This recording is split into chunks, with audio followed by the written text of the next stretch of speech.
présenté. Je me nomme Manu Martin, élève en classe de seconde B, aussi membre du club français à l'Institut Al-Azhar Khadim Rassoul Ndam. Aujourd'hui, j'ai le plaisir de vous présenter mes invités qui vont intervenir sur un thème très important, l'utilisation de l'intelligence artificielle. Avant tout, je donne la parole à mes chers invités pour qu'elles puissent se présenter. Je commence à Mademoiselle Ngom. Bonsoir à tous. Je m'appelle Mandiara Ngom. Je suis en classe de première. Je suis membre du club français Al-Azhar. C'est très important. Merci beaucoup, Mademoiselle Ngom. On passe la parole à Mademoiselle Ndiaye. Je vous salue. Avec tout le responsabilité. Assalamu alaikum wa rahmatullah. Je m'appelle Mamdiara. J'ai avec immense plaisir de prendre la parole aujourd'hui. Merci de votre patience et de votre attention. Merci beaucoup. On passe la parole à M. Midou. Je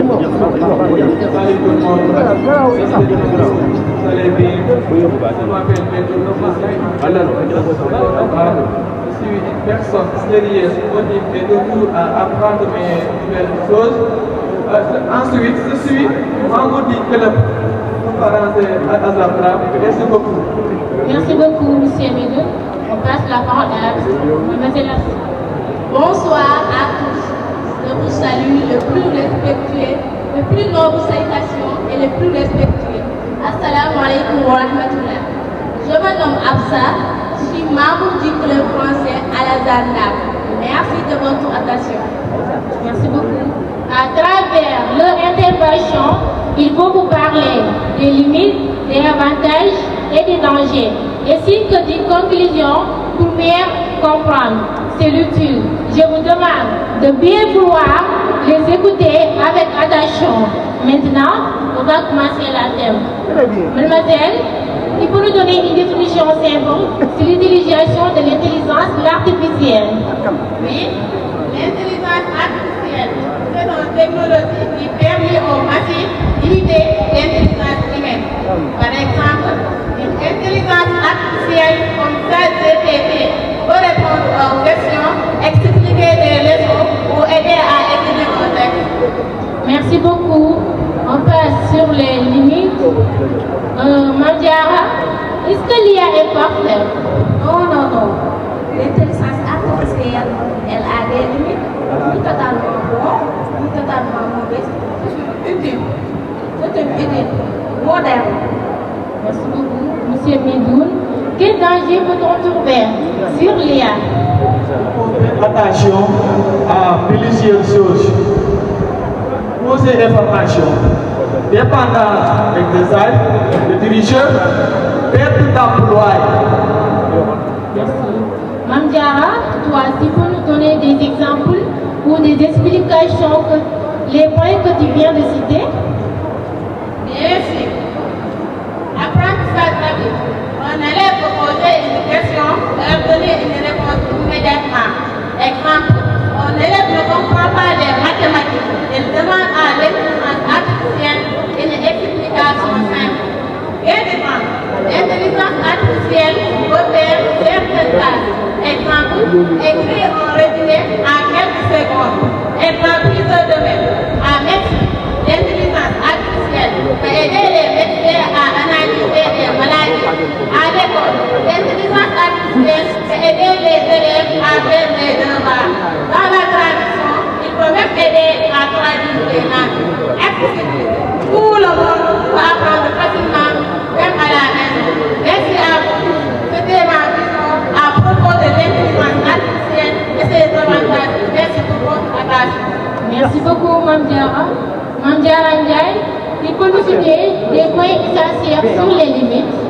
Erreur possible, manque de compréhension humaine, dépendant de données, manque de compréhension humaine. Exemple, erreur possible, donner une mauvaise réponse. Manque de compréhension humaine, elle ne ressent pas, elle ne comprend vraiment la tristesse ou la soit dépendant ou donné. Si les informations sont mauvaises, la réponse sera mauvaise. Manque de créativité réelle, elle ne peut pas penser pour un humain. Merci. Très bien. Sur cette table. Merci beaucoup. Monsieur Medou, toi aussi, tu peux me donner des explications sur ces points? Bien sûr. Pour ces informations, un élève ne réfléchit plus et utilise toujours IA. Le téléviseur copier des devoirs sans comprendre. Dépendance exercice. Un élève ne réfléchit toujours et utilise toujours IA. Pour ces informations, trouver une réponse imparfaite sans vérifier, perte d'emploi. Exemple, certaines machines par la place des travail. Et voilà, c'est moi avec dans certains dangers. Merci beaucoup à vous. Merci beaucoup, monsieur Medou. Mademoiselle Afsa, on a vu des dangers, des limites et des avantages. Quelle est votre vision sur la thème qui peut nous donner des conseils? Bien sûr. Je pense que tout dépend de la manière dont on utilise l'intelligence artificielle. Ce n'est ni totalement bon, ni totalement mauvais. C'est un outil moderne, comme un téléphone ou l'Internet. Si on l'utilise intelligemment, il peut nous aider à apprendre, à progresser, à mieux comprendre le monde. Par exemple, on peut s'en servir pour réviser, poser des questions, savoir des idées. Mais si on l'utilise mal, il peut devenir un problème. On peut devenir paresseuse, perdre l'habitude de réfléchir par soi-même ou même tricher sans apprendre vraiment. Donc, il faut toujours garder un esprit critique, vérifier les informations et ne n'oublier pas que le travail personnel est important. L'intelligence artificielle doit rester une idée, pas un remplaçant de notre intelligence. C'était mes conseils sur ce thème. Merci de votre attention. Merci beaucoup, mes chers invités. Vraiment, vos interventions à relever qu'est-ce que c'est l'IA, sur ses avantages, ses limites, ses dangers. Et sont les points importants à savoir. Merci beaucoup à ça pour la conclusion. Cher public, l'utilisation artificielle, c'est utile, très utile, mais il faut utiliser avec prudence et intelligence. L'élève peut utiliser l'IA pour comprendre la leçon, mais il doit aussi réfléchir à lui-même. Merci beaucoup. Aujourd'hui, c'est ça que nous avons amené pour vous. Merci beaucoup. Nous vous souhaitons une belle fête. Excellence. Masha'Allah, Masha'Allah. Wa alaykum salam. Nous voulons vous parler d'un thème très important. Il s'agit de quoi? Il s'agit du savoir au Sénégal. Le Sénégal possède beaucoup d'écoles, beaucoup d'universités pour le savoir, beaucoup d'élèves, beaucoup d'étudiants pour apprendre le savoir, beaucoup de professeurs pour apprendre le savoir. Mais malgré tout cela, le savoir reste inexploité. Il reste muet. Pourquoi? C'est parce que certains Sénégalais et Sénégalaises n'aiment pas l'école. Mais ce n'est pas parce qu'ils n'aiment pas étudier, mais c'est parce qu'ils veulent gagner leur vie rapidement, aider leur famille, créer leur propre activité. Avec le temps, certains réussissent honnêtement grâce au travail ensemble. D'autres utilisent des moyens douteux pour réussir, raccourcis ou restauratifs. Conséquences possibles: réussite instable et de courte durée, manque de compétences réelles, perte de crédibilité et de confiance, mauvaise réputation sociale, relève du développement personnel, dépendance à des pratiques douteuses, justice, sanction, prison, stress et peur d'être découvert. Et c'est répété en long terme. C'est un impact négatif sur la société. Le Sénégal est un pays où le savoir et l'éducation sont très importants.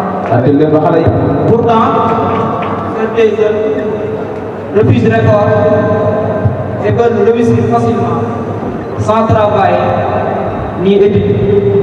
Cette situation peut avoir des conséquences négatives sur leur avenir et sur la société. Il est donc important de montrer l'importance du travail. Beaucoup de jeunes aujourd'hui veulent réussir sans pour effet. Et le manque d'effort va entraîner plusieurs conséquences négatives, mais aussi les mauvaises fréquentations et le manque d'encadrement, surtout la pression familiale, peuvent conduire à la délinquance.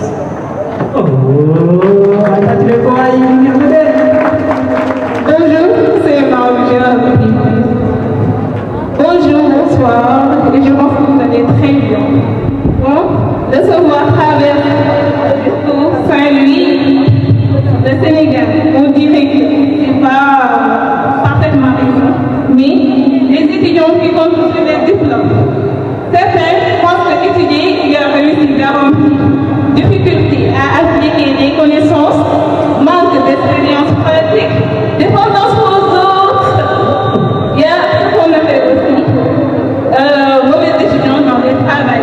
Mesdames et messieurs, on vous a dit ce que nous sommes ici. Bon, on a ce qu'on appelle le chômage ou sous-emploi, tentation de fraude au faux diplôme, ce qu'on appelle aussi le Sénégal et le savoir. Merci beaucoup à vous tous. Les dates de l'incompétence. Exemple. Quelqu'un qui obtient. Exemple. Quelqu'un qui obtient un poste en médecine sans compétence réelle. Conséquence, danger pour les autres, regard, sanction, justice, prison. Le rôle des diplômes. Les diplômes sont utilisés dans certains domaines. Ne se pas deux cas. Apprendre pour le savoir, les diplômes utiles. Apprendre pour les diplômes seuls. Maintenant, à l'incompétence égale diplôme inutile. Laissez-les équilibrer le bon modèle. Apprendre, chercher la connaissance, acquérir de l'expérience. Objectif, servir à l'art et des autres, contribuer au développement du pays. Il comprend que savoir plus l'expérience égale développement. Avantage du savoir et plus l'expérience, maîtrise concrète du travail, capacité à résoudre des problèmes, plus d'opportunités d'emploi ou business.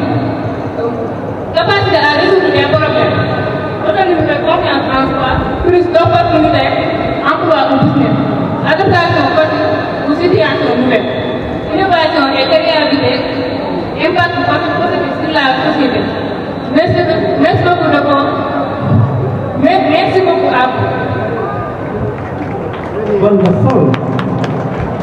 Et chers frères et sœurs, pour réussir, il faut arrêter les raccourcis faciles, fraude, mauvaises pratiques, parce qu'ils mènent à l'échec avec des conséquences graves. Et cherche la connaissance avec l'expérience et utilise toujours le levier comme la mélodie de la réussite. Tout ce qui est bon vient de la volonté d'Allah. L'être humain reste imparfait. Qu'Allah nous guide et nous fasse miséricorde. ayca kon bu ko defee ñu daal di tàmbali mubasharatan daal di tàmbali rek suñu loxo ndeyjoor maanaam ñoom ñooy safu Salis Aliou seen suwaal yi dañuy tàmbali suwaal jamaa yi laataa ñu ñëw ci fan yooyu incha allah seen suwaal jamaa yi bu njëkk dafay laaj ci alquranul karim mu ne uzkur sura qur'aniya allati laa yujadu fiha harfun qaaf nee na nga tuddal ko benn saar alquran boo xam ne saar bi yëpp doo ci fekk xarful kaaf mu ni saar woowu ban saar la يمكنكم المشاورة إن شاء الله.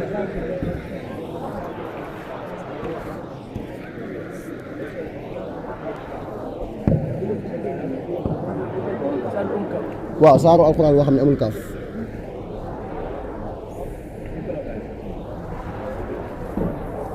ko bàyyi nga dem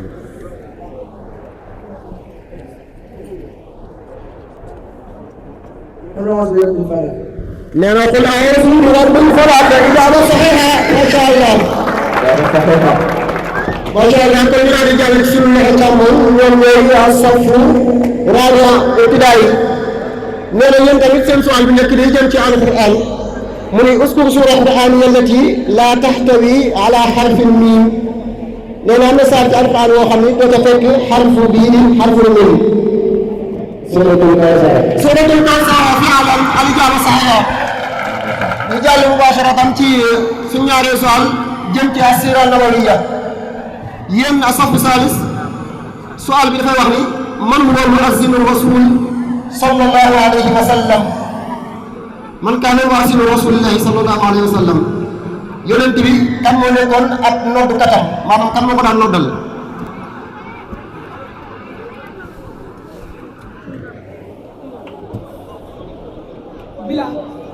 nee na waaw Bilaal ibn Rabaax macha allah ijaaba saxiixa asafra bi ibtidaay yéen seen ñaareelu suwaal ci siira day dangay wax ni nee na maa ismul madinati allati haajara ilayha nabiyu sallallahu alayhi wa sallam min makkatal mukarram yonent bi gàddaay yi la jugee Makka bi mu jugee Makka ban dëkk la gàddaay yi dem fa ban dëkk ba tur dëkk bi laa soxla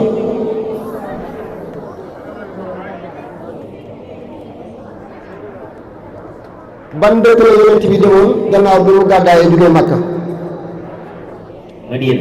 Madinatul Munawwara macha allah ijaaba saxiixa macha allah musaabaxa bi dafa mel ni neex na lool tubaarkàlla ñu ñëw ci ñetteelu laaj bi mi ngi jëm ci li ngeen biir réew incha allah yéen waa safu salis nee na man huwa raisul xaali li jam'iyyati wataniyya fi Sénégal jamono ji président assemblée nationale lan la tudd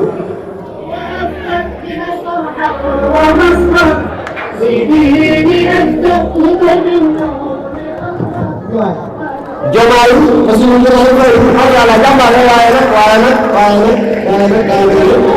daal di moom ñu nekk seen candidat amul diisoo salaamaaleykum amul diisoo da ngay tontu laaj rek Ousmane Sonko ak jàmm président assemblée bi la tudd sëñ bi El Hadj Malick Ndiaye macha allah El Hadj Malick Ndiaye mooy président assemblée actuelle yéen sama càmmoñ Safra seen suwaal waxoon ngeen nee na matu woon dootu baladi yëpp Touba xaalisan jamono ji kan mooy maire bu Touba ñu nekk Touba laa soxla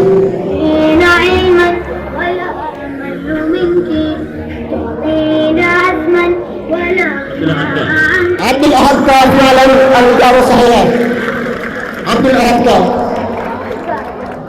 yéen safu Salif Baye seen suwaal bii nag nga xam ne moo mujj ci suwaal jamaa yi day jëm ci luga arabiya da lay jox ay baat nga defal na leen ay jàmmo irja'u kalimatil aatiya baat bi njëkk mooy al-qaawila ñaareelu baat bi mooy ashajara ak al-qaawila nga may indi seen jamono lan mooy jamu qaawila lan mooy jamu shajara insha allah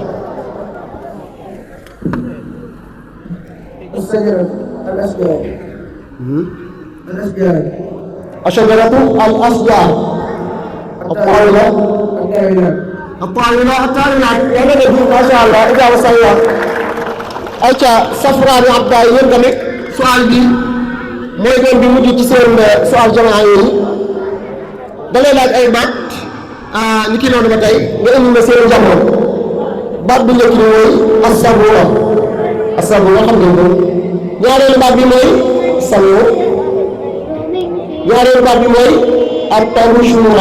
at-tabshuura lan mooy jamu as-sabura ak lan mooy jamu ak abushura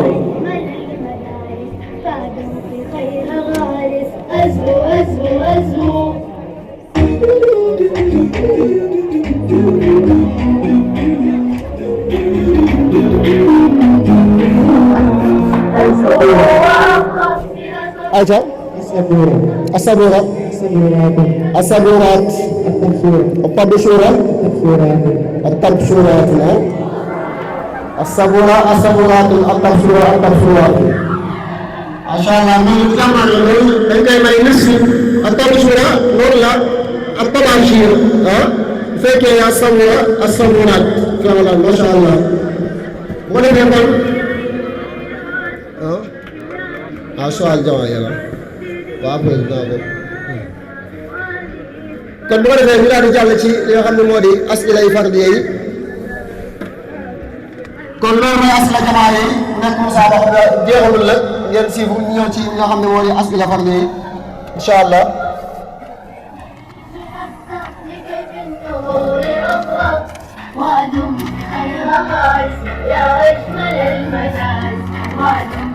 asila fardiya yi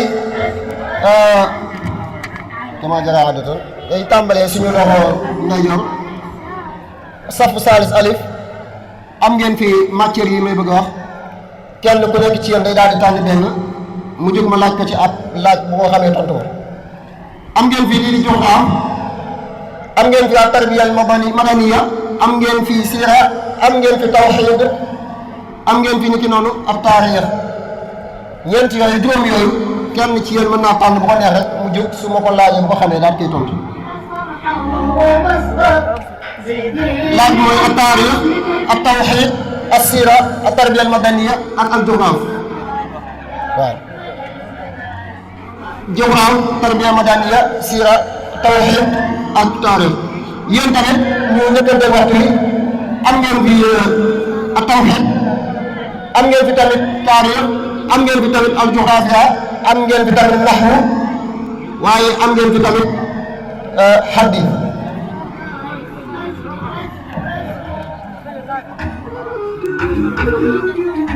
acca na kenn jóg mu gaaw na kenn jóg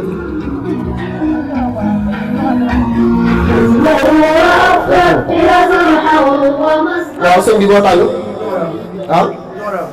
waaw sëñ bi nee na joxaat la tànn waaw yow de dama lay laaj leen ne nga war ma baax na wala baaxul loolu laa sàmm ci yow dégg nga lii daal nee ma baax na wala baaxul nee na al ardu taduru xawla nafsiha marratayni kulla yawmin al ardu taduru xawla nafsiha marratayni kulla yawmin nee na bu baax wax nga dëgg macha allah ñaar sa xeer yéen sëñ bi boo tànn sëñ bi ak taarix la tànn tubaarkàlla waaw sëñ bi léegi dama lay tuddal ay mamaalik yi nga wax ma benn bu nekk fan la nekk fi mu nekk laa soxla dégg bu dee xam nga mamaalik bu Casamance da nga wax fi mu nekk bu dee xam nga tamit mamlakata Siin wa Saalum tamit da nga wax fi mu nekk waaw noonu laa sàpp ci yow waaw fi mu nekk ci biir réew mi rek su fekkee Mamalik Casamance mi ngi nekk Sénégal mi ngi nekk Njuró Sénégal su fekkee Mamalik Sino Saalum waaw fii nga tamit Sénégal nga xaar bi waaw surtout Sénégal war na dëgg ak jàmm Sénégal macha allah waaw yéen kenn ci yéen mën naa daal di jóg waaw soxna si moo tax waaw soxna si nee na taarix la jël waaw Senghor Léopold Sédar Senghor xam nga ko de xam nga bu baax fan la gën a àdduna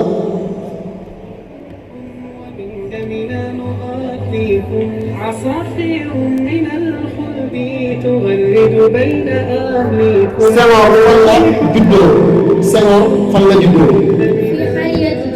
fii xariyati Juwaalo waaw waaw waaw wax na dëgg ak jaaro sax yaa ak bismillah sëñ bi ah ixtalta naxwu ma sha allah waaw sëñ bi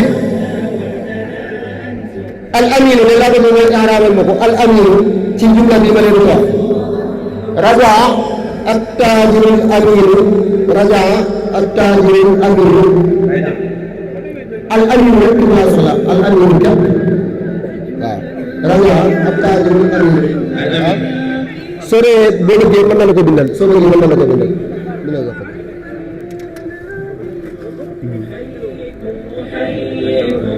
بالأشواق نأتيكم فأغلى وردنا أنتم وكل الورد نهديكم فيا أهلا ويا مرحى حللتم بين أهليكم بكأس الحب وقت مكر واو الأمين واو من هو مرفوع بلا الأمين من هو الأمين منعوت مرفوع بلا منعوت مرفوع ضم لا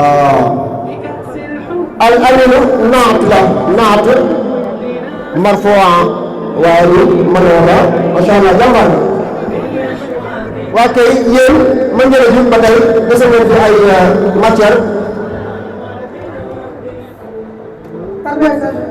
التربية المدنية ما في أما ما جولا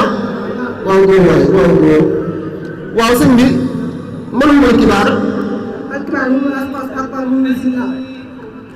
الأشخاص الأكبر منا سنا واو جمعنا سيرتي سندي لبلا التوحيد ها تبارك الله سندي الشيخ أحمد قديمة نعم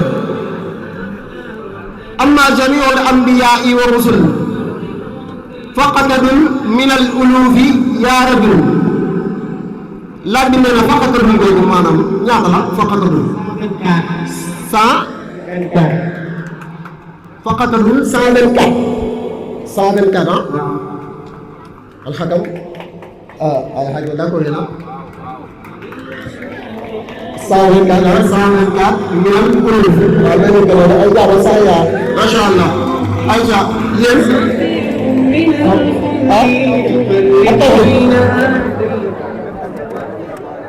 waaw sëñ bi taw la tànn taw la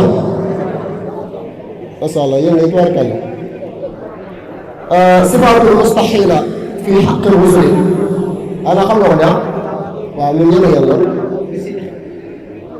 as-sifatul mustahila al-mustahila fi haqq al-rasul melokaan yi nga xam ne dafa jomb yonent yi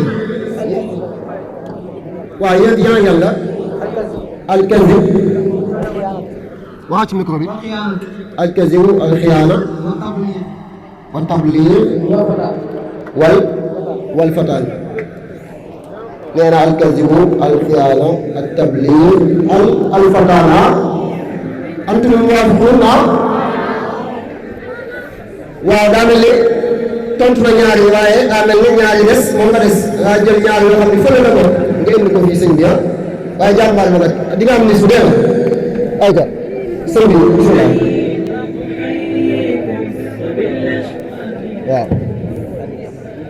waaw sëñ bi nee na xadis la tànn wax yonent ya sallallahu alayhi wa sallam sëñ bi da xadis bi damay wax rek nga àggaleel ma ko bu dee xam nga li ci topp dégg nga nee na xadis bi mooy an abi zarrin jundub bin janaada wa abi abdurrahman maaz ibn jabal radiyallahu anhuma an rasulillahi sallallahu alayhi wa sallam qaal ittaqillaha xaysuma kunta xadis bi nga lay àggaleel lan lañ topp waxal ci biir ko bi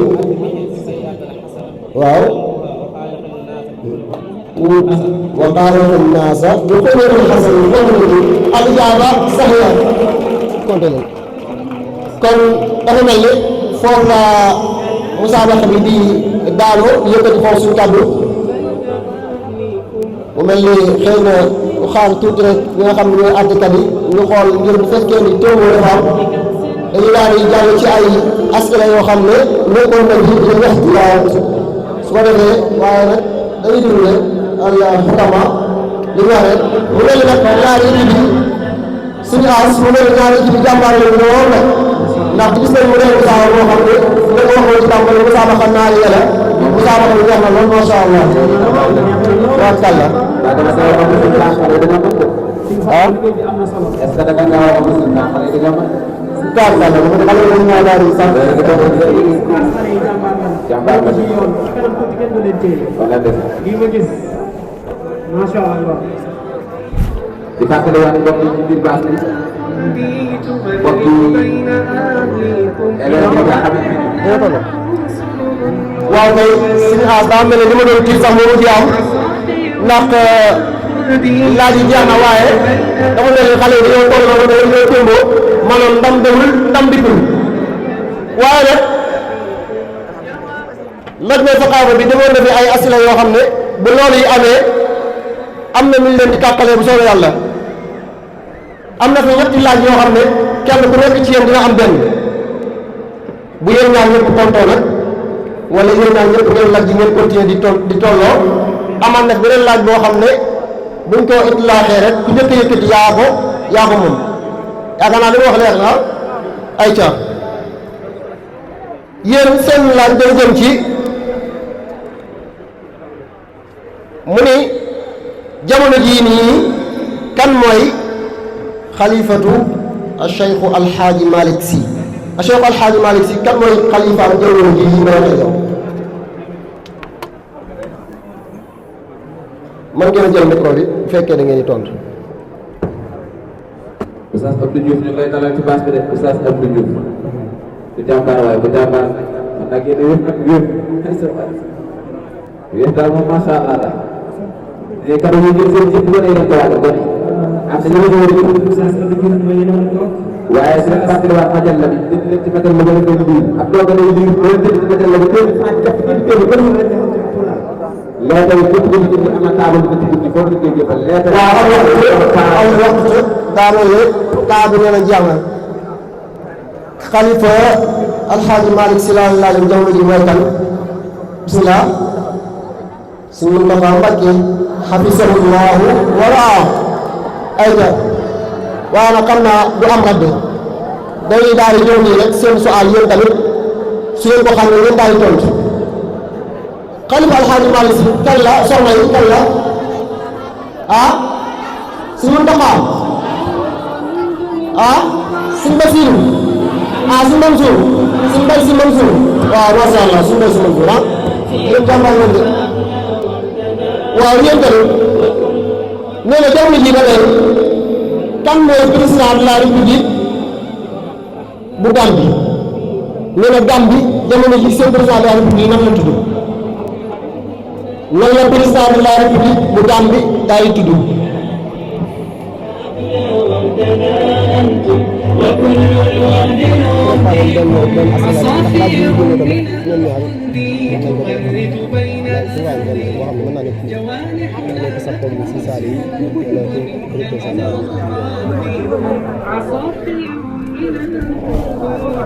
Gambie ah Gambie xam ngeen ko Gambie xam ngeen Gambie Gambie xam nga Gambie ah xam nga waaye président nga xam ne waaw waaw nee na xam na Gambie waaye président daal la xamante